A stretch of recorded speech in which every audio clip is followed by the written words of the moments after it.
came out of Mary's mouth, then I would say that's probably the truth. I'm not part of writing the guide. I'm simply part of disseminating it. So, um, but yeah, thanks for having me. Evelyn and Kate, it was great getting to see you in Georgia, and to be a part of that experience with the two of you. So what we have put together is a continuation, if you will, of the roadmap that we've been building all this time, for how groups can push their Dems to be better while also holding their Republicans accountable within their state. And so what we've learned over the last year is that building a narrative really can work. And so this new guide that we've put together and the strategies within that guide are designed to really hone in on what we've learned over the last year, in particular about these MAGA Republicans and how our narratives actually can be really effective against them. So what I will do, I have the guide pulled up. I'm going to show you 2 ways that you can get to the guide, and I'm going to be sending out an email tomorrow, Monday, to all of the leaders in Illinois. It will be a December update email that I will send out, and it will have all of these links in there. But there's kind of 2 main ways that you can get to the new guide. If you have the direct PDF link, great, that works. Otherwise, I'm going to show you how you can find it from our actual main website, which can be a little confusing if you don't go to our main website very often. So I'm going to share my screen real quick. Okay, so let me know if you can see my screen. Okay, I see thumbs up. Perfect. So when you go to indivisible.org, this is what you'll see. It's our usual email and zip code sign up form, as well as more information if you scroll down. But to get to the new guide, if you go to the drop down for take action, and then you select our campaigns, that's where this new guide will live, is under the our campaigns heading. So when we click that, it's right at the top, this practical guide to defeating MAGA mayhem. And so if you click on it, it will then take you to the PDF. Otherwise, if you just have the PDF link and you put that in, it just automatically uploads. So this is our new guide, and I'm going to move our beautiful faces so I can see it a little bit better. And knowing that we've only got about 40 minutes, I'm not going to go through every little thing because there's a lot of information in this guide, but I do want to highlight a couple of things in particular. So as I said, one of the things that we really wanted to focus on is what we've learned over the last year in particular. And so we do have a whole section that talks about what we experienced during this midterm election cycle and what we were doing as a movement with our groups across the country. And in particular, in Arizona and in Pennsylvania, they were kind of our, let's call them our pilot program states for the MAGA mayhem, even though we were doing MAGA mayhem around the country, as I'm sure all of you have seen the emails and the numerous emails that Indivisible has sent out about, oh, join us in this moment and join us in that moment. So while we were really honing in and diverting a lot of our resources to those 2 states, we learned a lot. And so now we're really kind of broadening it out. And so, you can take a look at what we're going to face, and in particular our game plan. And so there's really 2 kind of main points to this guide and to the game plan. Number 1 is that we want to continue to make, I'll make this a little bit bigger. We want to continue to make Republican politicians pay an electoral price for their unpopular extremism on a local level. So if you have local Republicans, so that can be city council, that can be state senate, that can be congressional, which I know you all are in a blue congressional district, which is great. We're going to get to all of that here in a little bit. But when you have those Republicans in your area, that's what you're going to do with this stuff, is to then work towards making them more accountable. And then also we want to build a stronger and more broadly appealing Democratic Party that can win and maintain majorities, because, well, as you know, we've lost to the House, though we've managed to keep the Senate, which is huge. I don't know that we necessarily thought we were going to win the Senate, so that was really exciting for all of us.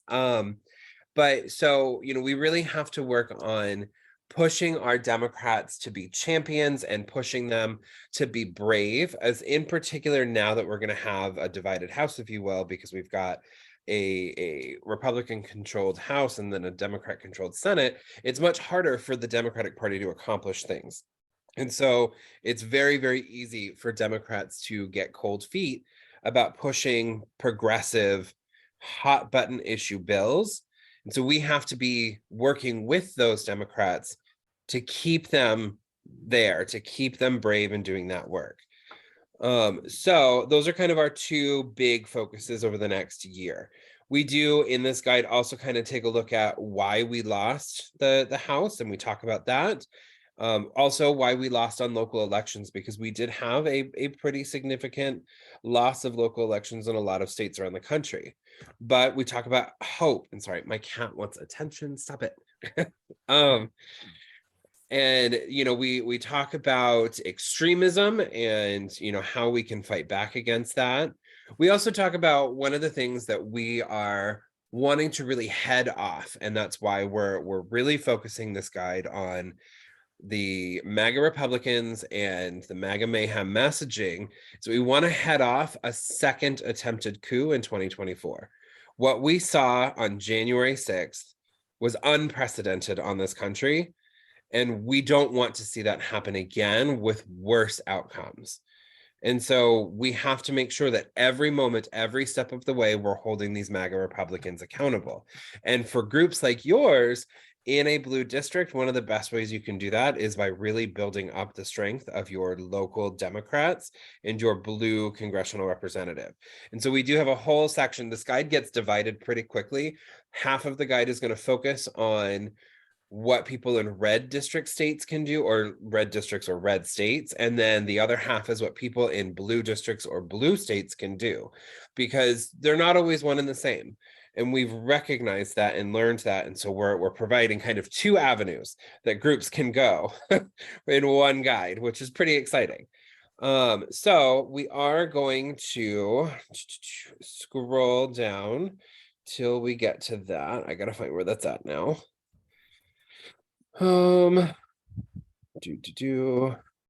Okay, Republican member, a little bit further down. And what to do if you have a Democratic member of Congress. So this is really where, for groups like yours, you're going to find the most use out of this guide.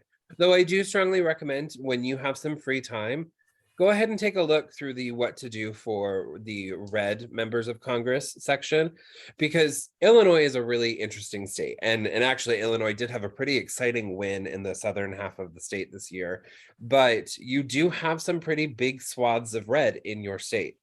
And so knowing that you are in a comfortably blue district, not that you should not do work there or support that Dem, because you absolutely should, but knowing that you're pretty comfortable in your blue status at the moment, one of the things that your group could do is maybe adopt, one of your red districts and do some work in supporting indivisible members in that area, or helping them come up with new creative things to do. So that's why I suggest, when you've got some free time, read through the Republican congressional district section of this guide. And, maybe as a group, think about, well, what's something that we could do? But so for right now, we're going to focus on this half, which is when you have a Democratic member of Congress. And so the first thing is that, we have to recognize a couple of things. Number one, Dems, when they're in Congress, they want the path of least resistance. They want to be able to get the most done that they can in as short a period of time with as little fight as possible. Now, unfortunately, that's not a reality. And so we have to make sure that we are really, keeping them at it, making sure that they know that you will support them in that fight every step of the way.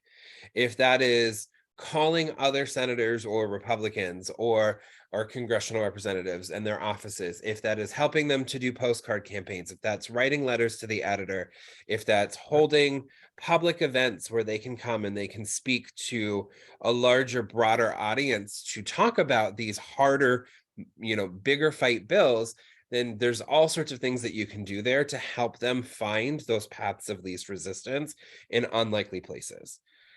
Number two is that we know that Democrats want to avoid bad news coverage and desperately want good news coverage. I mean, that's just Everybody wants to be in the news in a positive way, not a negative way. And so one of the things that you can do as an Indivisible group is you can hold media friendly events.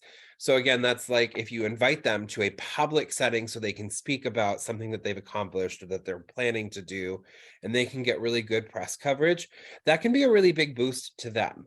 One, that can be a big boost to you and your group locally because it builds a lot of your own power and connections with your local media and press, but also it builds your relationship with that congressional representative, makes them realize that you are a value to them. And then, the third part of this is that they're going to feel more confident too. When they start seeing that positive press, a good spin on their event with you or the bill that they're pushing for, they're going to be less likely to get those cold feet and kind of get scared or nervous when they come up against resistance in Congress. The third thing that we know is that they want to pass the buck to the president. We see this a lot when we have a Democrat president and Democrats in office. They want to claim that there's little that they can do without majorities in both congressional chambers. So they're really going to go back and say, well, if the president wants this, then the president's going to do it. And while that's true, the president can only do so much. They still have to do the work. Otherwise, why have we elected them? What are we paying them to be in office for? And I know different states pay different levels, so like that's kind of a moot point. But again, this is making sure that we are still pushing them. In states here in the Midwest in particular, oftentimes it's very easy for our Democrats to get a little wishy-washy and maybe to have a lean towards a Republican a little bit at times. And so we have to keep on them and be pushing them to be the best Democrat that they can be, and to not just sit idly and wait for the president or the administration to say, oh, we want to see this happen. No, you are their constituents. You have to tell them what you want them to be doing. And so by really holding them to point that way, it'll make it easier for us to still push legislation, even though we're going to have, a Republican controlled House. So the last thing that we really know is that Democrats don't want to be seen as hypocritical or as flip-flopping on previous positions or statements, even when the external conditions change. And this is one of the things that we see most often is that, Democrats will say one thing on the campaign trail, and then sometimes they stop talking about that issue once they're in office. So if there is something, and you all kind of came into your new district post redistricting, so maybe you don't really have a thing that, actually, I'm not quite sure. Evelyn, what district are you all in now? Like, who's your current rep? Oh, you're muted. I can't hear you, dear. You're still muted, Evelyn. I can't hear you. Is that better? Yes, Yeah. now I can hear you. We have 3 reps actually. Jen Oh, perfect. Schakowsky. We have 1911. Okay. Brett Schneider and Bill Foster. Okay.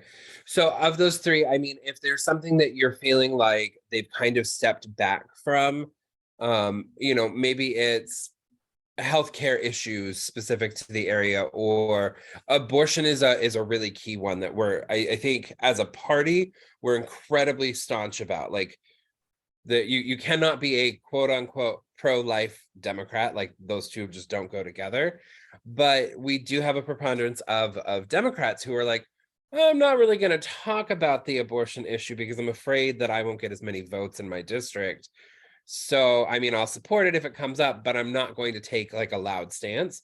So that's something that if you're finding that, then again, you need to then push them and say, no, this is what your stance was on the campaign trail. This is what you were elected on. We're going to hold you to that. Yeah, we've You actually cannot- hosted the 3 new reps already earlier in the Mhm. year. And I think that right now they're just basically waiting for us to invite them to a meeting. So That's great. in the new year, I think our leadership team will just get together and decide when to invite them. So Awesome. they're all on board to come out. And that sets you up great. So those are kind of the 4 things that we know about the Dem members of Congress.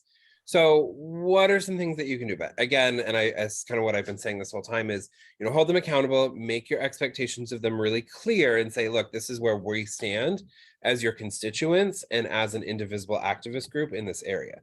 Here are the things that we expect to see out of you as a member of Congress.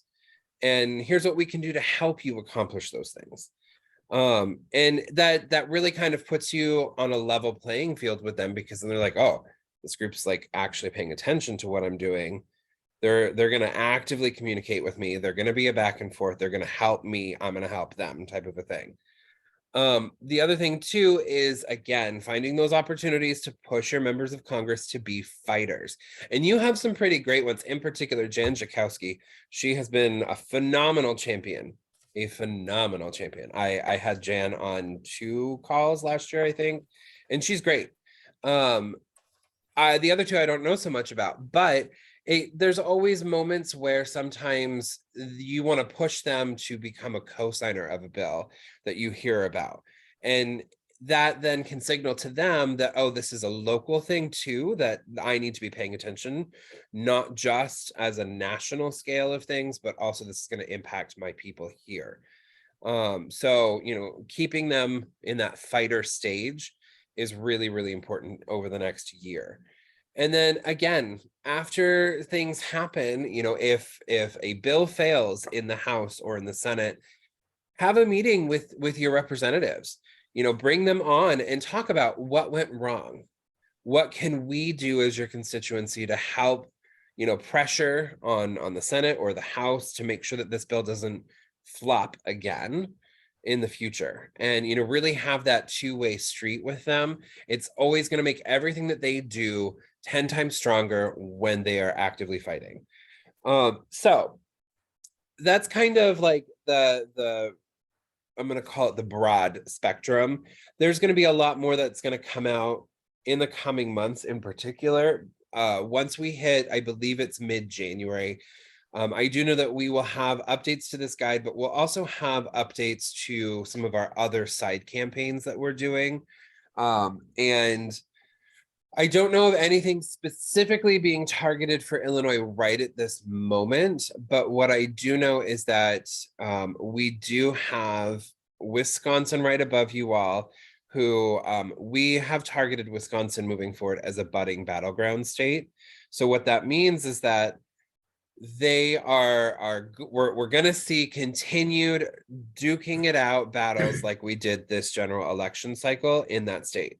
And so when you also have a strong Dem or series of strong Dem representatives, you can also enlist their help when it comes to campaigning for other states that are your neighbors, in particular states like Wisconsin. Jan Schakowsky was great. She went up to Wisconsin like twice and she helped do canvases, and she's the only one that I really know of the 3 that you have. I'm sure the other 2 are great as well, but there's always ways that your group can help to foster and facilitate growth in neighboring states. And Wisconsin, because of how close you are to it, is going to be a really great kind of opportunity once we get our battleground states and budding battleground up and running. So because of how close you are to them, you're definitely going to probably be reached out to, if not by me, then by, probably Scott from our organizer for Wisconsin, because we do see a lot of groups from up there who come right across the border to help in your neck of the woods. And we also have groups in your neck of the woods who cross the border north to go help them. So does Scott have the same position that you do, or is he with the Democratic Party? No, Scott is an organizer with us here at Indivisible. He's the organizer for Minnesota, Wisconsin, and currently Indiana, but I'm pretty sure that that's shifting. So I'm not quite sure what his 3rd state will be in a couple of months, but for sure he'll still be Minnesota and Wisconsin. Okay, thank you. Yeah, no problem. And Scott's usually who covers for me when I'm out of the office, and then I cover for him too. So yeah, I'd seen the name, but not a last name. So I thought you were talking about our Indivisible. No, Scott Ickes. Yeah. So are there any questions about this section or anything that I've talked about from the guide so far? Yeah, this is going to be recorded, and maybe I'll regret this, but I hope not. But I just remember when we first organized, and you said earlier that this guide is like a continuation of the first guide for the most part. And we were told then, and I haven't kept up with the guides, that we are not to be the arm of the Democratic Party. So how do we coalesce our ideas and plannings and events and things like that? Yeah, absolutely. So I think it is always really important to make kind of that differentiation that, you know, Indivisible National is absolutely not part of the Democratic Party. Now, when it comes to local groups, I think that that's really up to the local group as to whether you want to be engaged with or not with your local Democratic Party, your statewide Democratic Party, or whatever. And there oftentimes is a lot of confusion and crossover, because when you do close work with MOCs, members of Congress, it can get a little bit blurry. So what we say is that if you are not wanting to have any kind of crossover, then you should definitely only be posting your events that you do on our national website. So if you don't already do that, I'm going to go back here and I can show you. If you're not already posting your events, you definitely should, because it's an easy way for you to get more attendance. So when you come to indivisible.org and you go to the join the movement drop down, there's an option titled register an event. And so if you click on that, it'll bring you here to this form that you can fill out. And what this then does is it publishes your event on our national page as an indivisible event. So that's kind of step number one. And also what's really great about that is we have a lot of press, we have a lot of members who they go to our website, to our national map, to look for events in their area. And so it can be a really great way of garnering some new members if you don't already have those members, but also maybe getting some press attention as well, because we do have press associates that specifically follow our map and take a look at what groups are doing around different issues. So this is kind of one thing that you can do. The other thing too is that you could also be publishing your events on Mobilize. We do now have Mobilize that we're providing. And I know that you all have used Mobilize quite extensively in the past. So definitely keep doing that.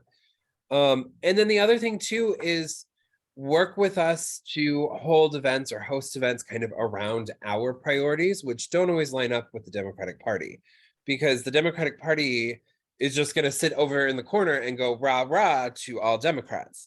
But as we've just talked about, looking at this new guide, we're going to have to keep our Democrats being progressive, being those champions. And oftentimes the Democratic Party doesn't want us to ever sound criticizing of our reps or of our candidates if they're not doing what we want them to do, because that makes them as a party look a little bit weaker. So there's a differentiation there, but then also you can engage with other groups, and working with other indivisible groups is probably one of the best ways to really kind of show the movement that is indivisible rather than the Democratic Party. And so we have all sorts of different ways and avenues that you can follow to engage with all of these different groups. We have things like Grow Grants, which you all had this year, where you did a Grow Grant just for your group. We also offer Grow Grant tiers if you're going to do a project or program series with more than one group. So let's say that you all wanted to partner with the Indivisible Chicago Alliance, or with, I believe it's Lake County. And there's all sorts of opportunities for different collaboration with different groups, where you can then get a grant for higher levels of money to help pay for these programs or these events, resources, tools, all sorts of things.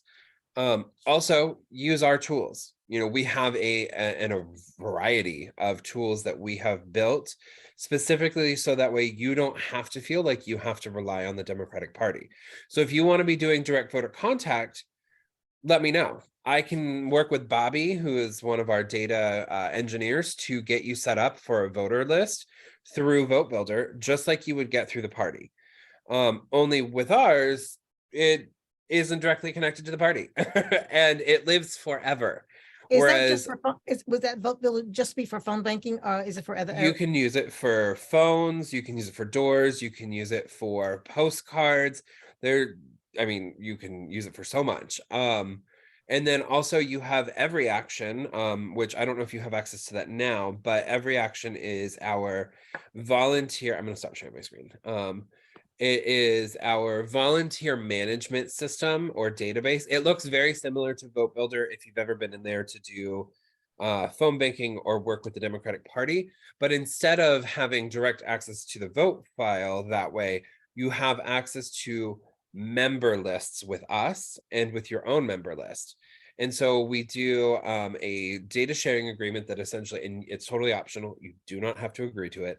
But if you do, what it does is you say, we'll provide you ours and you provide us yours. And so what we then do is we'll give you lists of however many people within, usually I believe it's your congressional district. So for you all, it would be 3 congressional district wides of members of Indivisible who you can start reaching out to and recruiting for events, or bringing them into the fold of the work that you're doing, or adding them to your group, or any of these things. And so we have things like that. We have text messaging tools that we use during election cycles. We do all sorts of postcarding. We've got distributed fundraising, which I know you all are already on, which is fantastic. And we do matching periods, and we'll have 2 more of those matching periods in the new year. We also, this year, we launched our new, we call it for short the DVC, but it's our electoral fund, which essentially we were giving groups money to do electoral work. So if you wanted to do work around a certain race and you wanted to do phone calls or door knocking and you wanted to have lit printed, or if you wanted to have postcards and you wanted it to have an image of the candidate or whatever, we were helping to provide funding for you to do that. And so we're actually going to bring that fund back next year. And there's no real limit to that fund. It just kind of determined on what your project is and how much it's going to be. And then it goes through a quick review process and we say, yes, we'll pay for it. You can either get a reimbursement, or if it's like you need something up front, then we'll pay for it up front for you, so that way you don't have to worry about it. We had a lot of groups who did billboarding campaigns all around the country, and we had some pretty much next door to you all in Missouri, to your state anyway.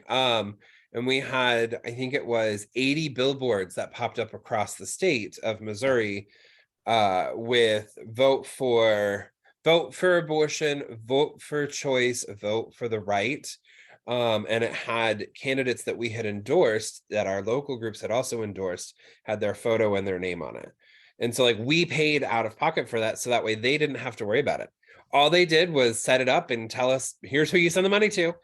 So we'll have all sorts of opportunities like that again. And also we have our Indivisible Gather, which I don't think that you all used this year because you did your Grow grant. We tried, but we were too late. Okay. Yeah, you So mentioned to me. with the Indivisible Gather, it's $1,000 for a fun event that's not campaign or election related. It's about building up your group strength and bringing in new members, celebrating each other, having a good time. There can be educational components to it, but we want it to be more on that building community aspect, less on the hard work aspect. And we also launched this fall, we did launch a new part of that program called Indivisible Gather Plus, which is designed for large events that incorporate many, many groups that are the same style though. So like if you all wanted to partner with 10 other groups to do a statewide gathering of Indivisibles or whatever, then we have a fund that will give you money to help pay for that. And so instead of $1,000, it goes up to $2,500. I will say though, if you're going to do a really big type of event like that, I would suggest also applying for a very large group grant and getting both, because you can do both. We can combine both into one pot, depending on what your event is. So, and then also you have me. I am your number one asset. And even if it's not me, you've got people in our data team, you've got our trainers, we've got our national support program directors, and we've got all sorts of people. We've got the Truth Brigade, we've got our rural caucus, which I don't know if you all necessarily consider yourselves to be quote unquote rural, but I think that being as far from Chicago as you are, and being a little bit more on your own, I would definitely say that there's a lot that you could probably benefit from our rural caucus, because we have national groups who come on and talk about how to organize in smaller communities. Maybe it's not necessarily a rural community, maybe it's a city in the rural area. We have all sorts of really phenomenal guest speakers who come on to that, so I always recommend that program. I'm on both the Truth Brigade and the Rural Caucus. And we have our BIPOC caucus, and we have all sorts of really amazing opportunities for members like yourselves and your other members to find unique and interesting ways to engage with us that I find oftentimes a lot of these elements you don't get simply from being a wing of the Democratic Party, if that makes sense. So hopefully that was a long-winded answer to your question, Evelyn. Yeah. That's basically a great summary, because I haven't gotten that out of my mind. And I don't think we've had a discussion on really how to connect with them. We tried at one point in time, and then I simply did not pursue it, because I didn't, the door wasn't open for me. Sure. Yeah. And I mean, if you do want to connect with the party, you should absolutely feel empowered to do so. Just know that, like, if you're going to do coordinated work with them, I can't be there. Right. That's usually where kind of the division happens, is if you do want to do some work with the Democratic Party, absolutely feel empowered and free to do so. It can make a lot of sense, depending what it is that you're doing, but national staff from us usually can't be there if there's ever going to be talk of, oh, we're going into this neighborhood to talk to these voters or whatever because of coordination laws. And then the only other issue is usually money. So if you're going to do an event with the Democratic Party, we usually cannot pay for it. There are a couple of situationals where sometimes it works out. Like if you're going to have, I don't know, your precinct chair or whatever, who's going to show up at the top of the hour and they're going to speak for 5 minutes and then leave, then we can pay for the rest of the event, if that makes sense. But like we can't pay for like a Democratic Party event. That's usually the divide. I didn't even know that part, because we do have a precinct chair here today. Oh, I mean, we're not paying for anything, so it's fine. It's just where like there's going to be kind of that gray area of, are we paying for the Democratic Party to do something? That's where legally it becomes that problem. So as long as like it's not, oh, us giving money for them to come out and do work for this candidate on this day, when we know that they're going to be doing it and they're going to be targeting these people, and we know those people that they're targeting, that's why we have attorneys who like they check over everything for us. So if you do want to do an event for the Dem or with the Dems, that's totally fine. If you're ever like, can we do this? Send me an email and I can run it by our attorneys and they can say they can do it, but XYZ, or yeah, absolutely, or no. They can go through the whole list, and then they can also like outline, here's the kind of sticky spots where this is why we're saying no. And then we can work with you to figure out how to mitigate those sticky spots so it's not a legal issue. Yeah, just for clarification, any member can do whatever they want to do with the Democratic Party. It just cannot be a name in our name unless it's legal. Correct. Yeah. So, and in the name of your event, yes. And like I said, it's usually to do with money. Otherwise, I mean, the way that Indivisible National incorporated itself, it was done specifically so that you were not directly connected to us. So that way you can feel free to do anything you want. Again, it's just with the money and with me being there. So if you're like, Cameron, I really want you here, but you're going to talk targeted election work, I can't be there for that portion, but I could be there for a different portion of the event if that's what you wanted. Yeah, there was one situation. I'm sorry. No, yeah, I was just, so there's all sorts of ways we can work to figure it out, to make it work. Yeah, there was one situation where we had a really large rally. This was before the pandemic. And I knew that folks were coming that were running for office, Democrats. And I had asked them, because it was an indivisible event, not to bring their literature. And of course they did. And I had to confront them, and I hate that kind of confrontation, but I had to nonetheless. And they were very, very rude. Well, I'm sorry to hear that. Very, very rude. And so, I'm thinking I just got to stand my ground here, because this could get Indivisible in trouble, National in trouble, couldn't it? Or could it? Those are the ones in my mind. So, I mean, not really. I wouldn't be super worried about that. Again, it's one of those things where, so long as like it's not billed as an event for them, that, and like if let's say we were giving you money for sound equipment for the event that you were running. So long as you're not then in turn billing the event as a rally for this candidate and that candidate, then no, we won't get in trouble and you don't have to worry about anything. But again, that's why I'm here. If you ever have questions about something, just text me, email me, call me, whatever, and we'll figure it out. And if I don't know the answer in that moment, then I'll reach out to our attorney and they can figure it out for us. Sounds good. Thank you. Yeah. Any other questions? I had a question about the focus on the defeating the MAGA mayhem. Yeah. And I mean, I agree with, we need to still push the January 6th prosecution stuff. Yeah. But I'm concerned that that Republicans may be backing away from MAGA anyway and leaning towards DeSantis or somebody else who's maybe even more dangerous than Trump, if that's a possibility.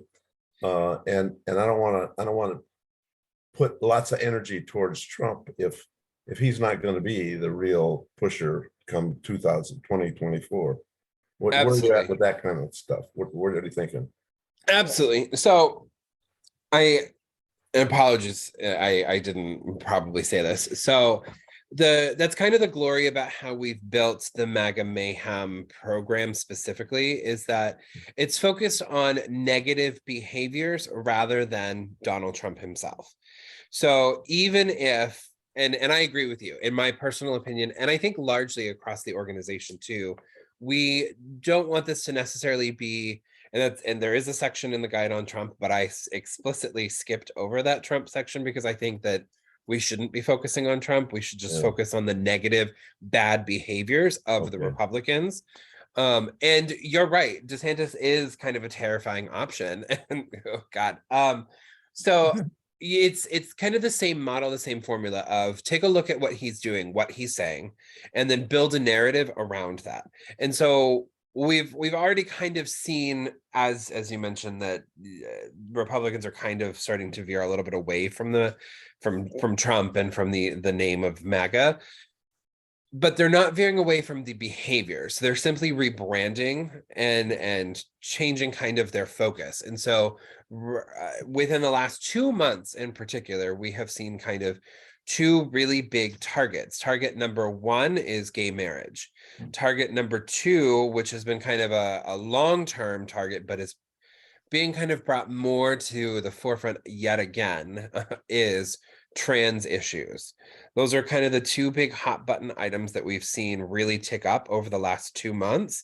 And with gay marriage in particular, it was because we knew that this bill was being pushed in the House and in the Senate, the Respective Marriage Act, which luckily has passed both. And now we're just waiting for, last I heard, it hadn't been signed yet, but I know that Biden will sign it. So I mean, we don't really have to worry about that one so much. So instead, it's going to be focusing on trans issues. Is going to be a big ticket issue over the next year, but also we believe that we're going to continue to see a really like high level of attack against critical race theory. Like it kind of decreased over the last like 2-ish months. But we're pretty sure that we're going to see a ramp up of that again. And in particular, now that the Republicans control the House, it wouldn't be surprising if we see some pretty strong attacks against like REI, DEI style trainings across the country, or laws that are specifically designed to go after race, equity, inclusion work in the workplace or in schools. We see that on the local level already. We've been seeing it for the last year now. So now that the Republicans control the House, it wouldn't surprise me if we start to see more of that. So they're still doing the really horrible things that make them MAGA, that put them in that category. They're just distancing themselves from Trump specifically. So the same tactics will still work of highlighting the really terrible behaviors and building a narrative around that. So that way people understand, like, here's what they're doing. Here's what their goal is. And here's how we stop that. And that is by shining a light on this, by holding really big events where we can talk about this and we can make it known that like this isn't going to be accepted in this community, or by doing letter parties or whatever it is to hold them accountable for those bad behaviors and actions. Does that make sense, Bob? Yeah, yeah. What do you think about gun control? That's a big issue in our area right now because of the Highland Park Yes. shooting that happened, and Jan and Brad Schneider are both in that area. I mean, it's gun control is always going to be a really hot ticket item. I live in a state that just added literally word for word the Second Amendment as it was written in the United States Constitution to our own state constitution, which now makes it pretty much impossible for us to do any type of gun control legislation in the state. So it's going to continue to always be like one of those top issues. And I am not the most well-versed in how to best fight that. So I don't want to like misspeak here. And we do have experts on that field in the organization who I can always bring into a call with everybody when needed. But in my opinion, we are most likely going to see a wave of across the Midwest in particular, but probably a wave of bills similarly to what we just saw here in Iowa with that Second Amendment clause, but other things that will make it more and more difficult to pass stricter gun control measures. And one of the best ways that we can fight against that is by highlighting that the Democrats don't want to take away your guns, because we don't. Like, that's not the goal. The goal is simply to make sure that there are appropriate checks and balances that keeps guns out of the hands of people who shouldn't have them. While I am vehemently anti-gun, and I'm okay saying that, that doesn't mean that I want to take away anybody else's guns for that matter.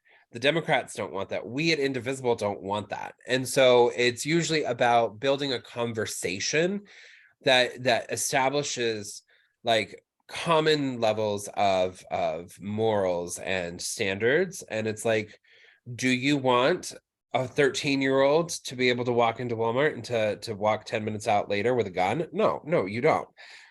Like, nobody wants that. Do you want a mass murderer to, who was convicted, he served a sentence, and now is free for whatever reason, to be able to walk into Walmart and buy, not that Walmart sells guns anymore because they don't, but I'm just using them as an example, to be able to walk into Walmart and, walk out 10 minutes later with a gun? No, of course you don't. But at the same time, do you want people who are trained and who are mentally fit and capable of having that for whatever reason that they deem, be it for sport or for, self-protection or home protection or whatever, to be able to legally acquire a gun? Sure. So it's really about just having those harder conversations and building it around common core values there. That I think is where we're going to really find a focus for that. But also, like, this is an area for you to work with your member of Congress in particular, because you have 3 great Dem members of Congress. Like, they've already been fighting the bad gun bills for a while. Work with them to also continue to build that narrative, because they also will be a key kind of critical component of beating back that red narrative in your area about how Democrats want to steal the guns away from the Republicans. When have they ever pushed legislation that says that? Never. Like, you can build those conversations with them. Bob, John, I had seen that you were going to put your hand up, that you had a question. Just want to make sure I followed your guidance on the working with /for Democrats locally. Mm-hmm. If we wanted to say, because we haven't, I think, passed, like, we're going to go to Sean, I'll pick Sean Caston. We're going to Sean Caston's office, the phone bank or canvas. Mm-hmm. But we did it as individuals. Are you Mm-hmm. saying we could go as Indivisible NWIL to Sean Caston's office to phone bank? It sounds like you're saying yes, because that's local. Do I get that now? Yeah, so you can totally, let's say that you wanted to go as Indivisible and as your local group and go out to Sean Caston's office to do that work. Absolutely. So long as, again, we are not paying for you to do that, then yes. Okay. So like, I can't give you a reimbursement to drive to Sean Caston's office to go do electoral work for Sean Caston. And then the other thing too is like, I cannot be there with you because then that's coordinated work type of a thing. But otherwise, yeah, you can totally go do that as an indivisible group. Like, As our group, not as Yeah. just individuals. Okay. yep. Where so usually again it's the money and the coordination thing with us, generally internally specifically.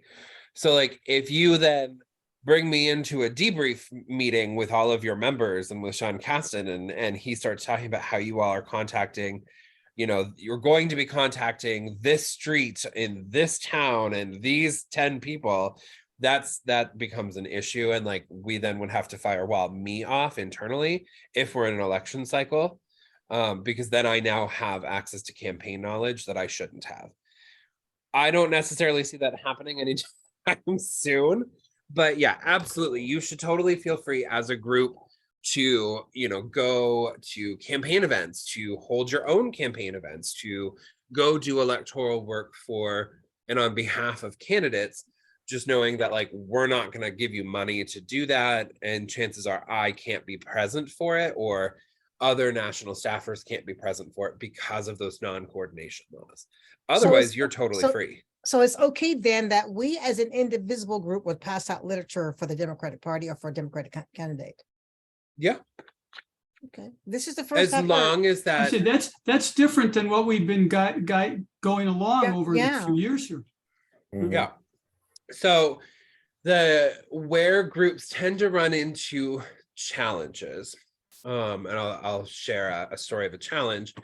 We had a group in Missouri, who unfortunately is no longer together for a myriad of reasons, but they were a really big force from about 2018 to 2020 in central Missouri. And they did in 2019, they did postcards for a ballot issue that they did not contact us for any help or guidance or anything for. They fell into a trap of Missouri has really strict laws, and they had to put paid for by their local group on the bottom of their postcards. And because they didn't check with us, so our legal team could just say, here's what we think that you need to do to stay in the clear. Because like, we're never going to tell you don't do something. We're going to tell you, here's the issue that you're going to run into. And usually it boils down to reporting, because we only have so many attorneys. So we are not able to, we do not have the capacity to do reporting for every state, for every local group that's doing work. And so what we can then instead say is, here's what you need to do in order to be in line with your local laws, but also you will have to report, here's how you go do that. Here's the resource to do that. We don't have the capacity to sit here and do all the reporting for all of your work though. And so because they didn't come to us, they didn't know that they needed to have paid for by their local group on the bottom in order to be in line with Missouri law. So they actually got fined $5,000 for 500 postcards. So they weren't very happy. And it was like a really easy thing that we could have flagged for them. So you can totally do anything that you want. And if you want to do work for that campaign or that candidate, you're free to do so. I would just always double check that it says at the bottom, paid for by their campaign, because that clears you of any potential like indivisible us nationally, indivisible paid for that lit. So long as it clearly states that it was paid for by that candidate or that candidate's campaign or their PAC or whatever, then you're fine. But we don't really have to go in our name either, do we? We can go as individuals. Correct. You can do it either which way. But I mean, if you all wanted to turn out to do something for Sean Caston, you know, he's running again, and you as a group want to show out there and go support him, you should absolutely feel free to do so. And again, if you are like, we want to do this event, we're not sure if it's okay, or even if you think based on this conversation we're having now that it's okay, but you still want an extra set of eyes on it, just send me a quick email and say, hey, here's what we're going to do. Are we good? And I'll send you a response. You're good. Go do it. Have fun. Yeah. Cool. Well, we're right at 2:28. This has been incredible information, a lot of information. So You know. I we're have pretty- some links that I will email you all, so that way you have them. Okay, sounds good. Yeah, any more questions from anybody? Okay, I'm gonna go offline, but I do have a question for you, okay? I'm gonna end the recording now if you guys don't have any more questions. You good? Okay.